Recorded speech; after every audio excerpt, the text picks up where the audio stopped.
First released all the way back in 1995, it's fair to say that Pro Evolution Soccer has been in the gaming market for a little while now. And through the years, this once humble and pixelated game has evolved into a worldwide flagship that fans get excited about every single year. In this video, we'll take you through the years of Pro Evolution Soccer, seeing how the game has evolved from 2001 to 2023. So without further ado, shall we take a look?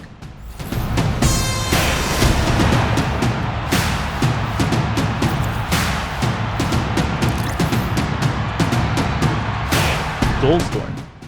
So before the Pro Evolution series was known as PES, it actually had a somewhat different name, Goalstorm.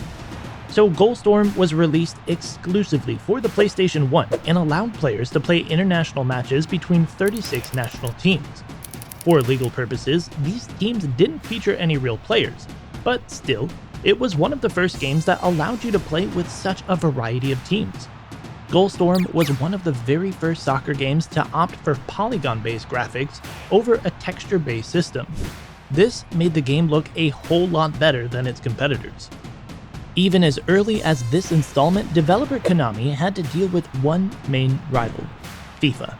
FIFA 96 was released at around the same time as Goalstorm, but thanks to the polygon-based graphics, Goalstorm was able to hold its own ground in the market. The first PES. In 2001, the first ever Pro Evolution Soccer would hit the market. Upon its release in Japan and North America, the game was actually called Winning 11-5, but when it hit the shelves in Europe, Konami decided to switch things up. Pro Evolution Soccer 1 made huge advancements in the way that the ball moved throughout matches, and conducted a serious overhaul with graphics, ultimately making it a more polished game than its main rival, FIFA 2002. However, the sales figures told a different story. FIFA 2002 grossed over double the amount of Pro Evolution Soccer, and was a far more popular game overall. PES 2002. PES 2 became the first game in the series to be released on the GameCube, which helped to expand the franchise's audience. The number of teams also expanded to 40, and Konami managed to secure the license for the Japanese national team. PES 2 sold over 2 million copies worldwide, but still struggled to find its feet in the European market. PES 2003. Pro Evolution Soccer 3 marked a pretty big change for the franchise. First of all, this was the first title in the series to be released for the PC, which was welcomed with open arms by the gaming world.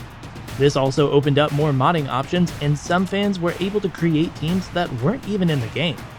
What's more, the gameplay was made much more intricate, with club stats affecting the abilities of teams and players. The number of club teams was further expanded to 64, with a total of 6 licensed clubs. PES 2004. PES 4 added further complexity to the game, which was much needed. In this installment, players could now improve or weaken their stats after a game depending on age and playtime. This opened up new strategies for the Masters League, with players signing young players to improve them and eventually sell them for a fortune. PES 2005. PES 5 didn't really add too much to the core game, but it was the first title to be released for the PlayStation Portable, which was received very well. PES 2006. PES 6 became the first game in the franchise to release on both the Xbox 360 and Nintendo DS. However, for a variety of reasons, including a lack of an edit mode, these versions weren't well received and didn't perform as well as anticipated. Nothing significant changed for PES 7, which brings us to PES 2008.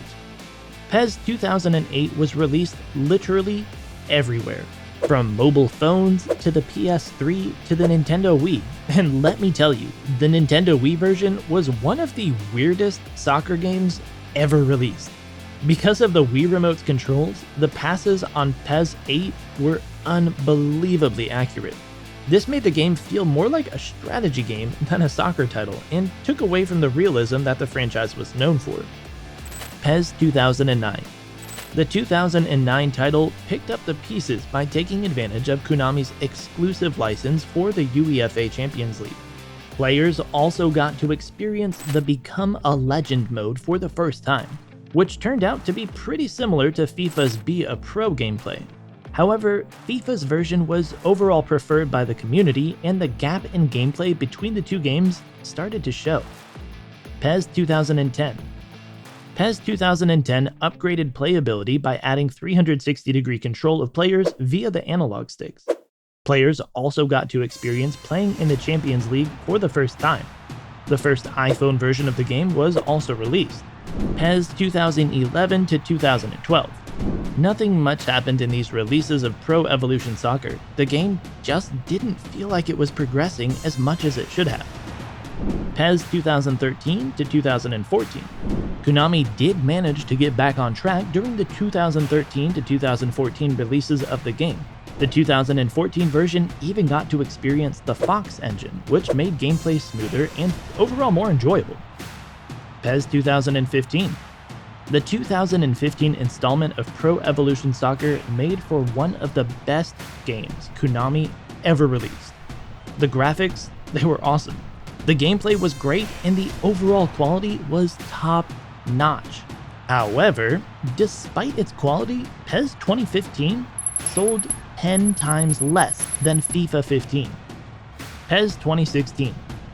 PES 2016 allowed players to indulge in a My Club mode, which was essentially Konami's response to FIFA's Ultimate Team. But despite being very refined, this mode just wasn't as popular as FIFA's. PES 2017. Konami dived into mobile versions again with the release of PES 2017, and unlike the previous attempts, these games were awesome and blew FIFA's version out of the park in pretty much every single way. PES 2018. The mobile version was a big hit in 2018 too, with over 150 million downloads. PES 2019. In 2019, Konami dropped support for the PS3 and Xbox 360. This title also didn't feature the UEFA tournament, which was a massive shame. PES 2020 to 2021. PES 2020 marked a shift in strategy from Konami.